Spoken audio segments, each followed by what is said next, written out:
So our first topic is circular time shift property.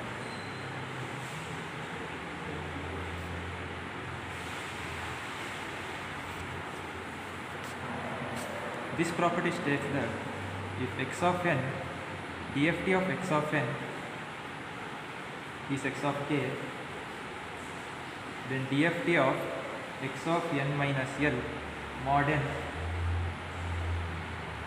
is equal to x of k into e power minus j 2 pi by n into kl,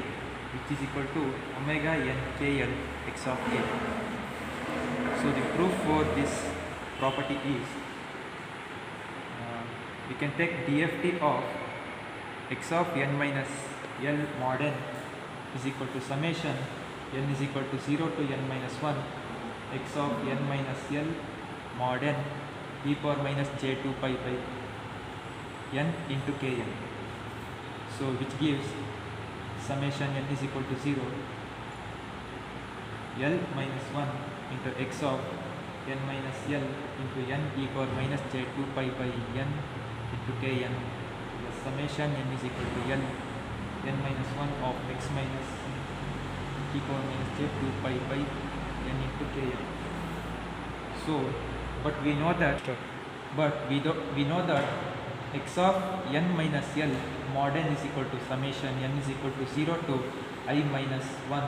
into x of n minus 1 plus n. So we'll split the above equation into two terms. So the first term says summation n is equal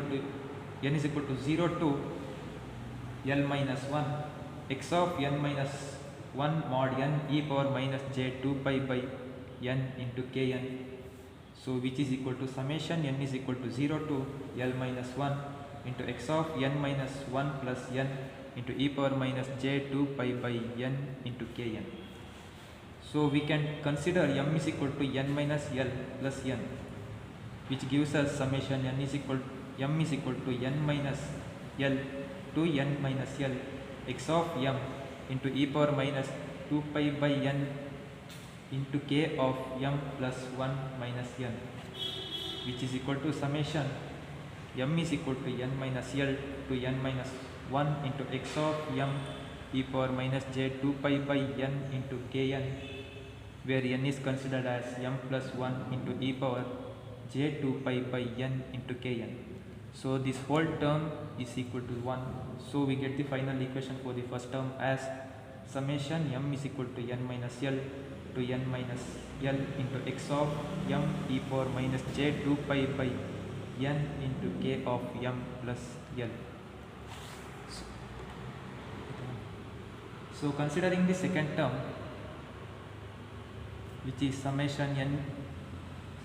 is equal to n minus L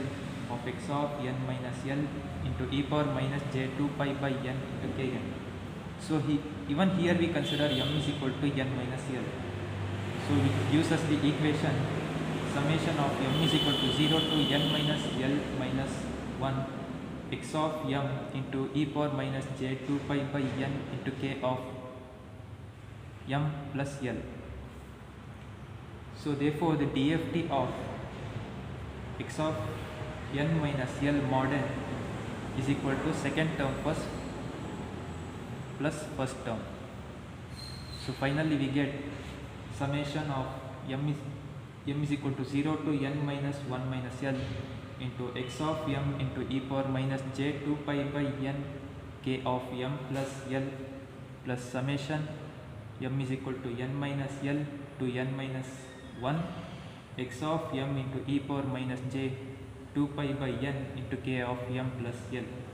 So which is equal to summation m is equal to 0 to n minus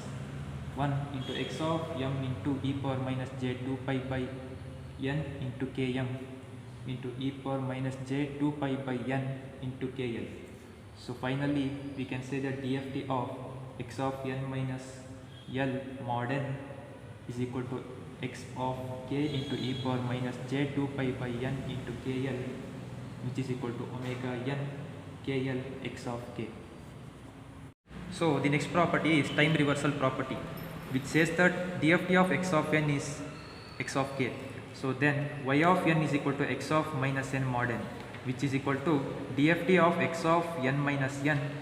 is equal to y of k, which is equal to x of minus k mod n, which is equal to x of n minus k.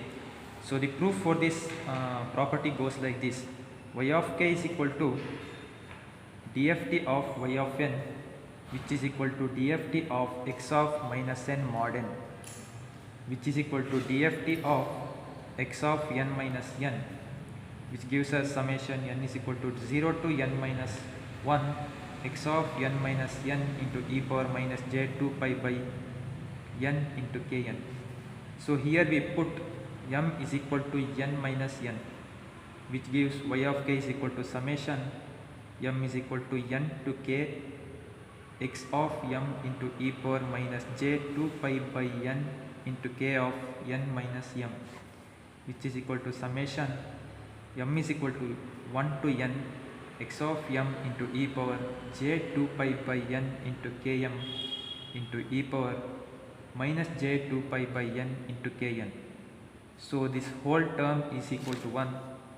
which is equal to summation m is equal to 0 to n minus 1 into x of m into e power j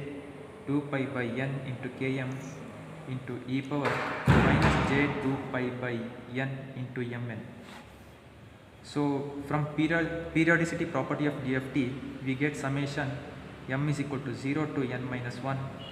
x of m into e power minus j 2 pi by n into m of n minus k. So we get x of n minus k is equal to x of minus k mod m. So this gives us the proof for the above property.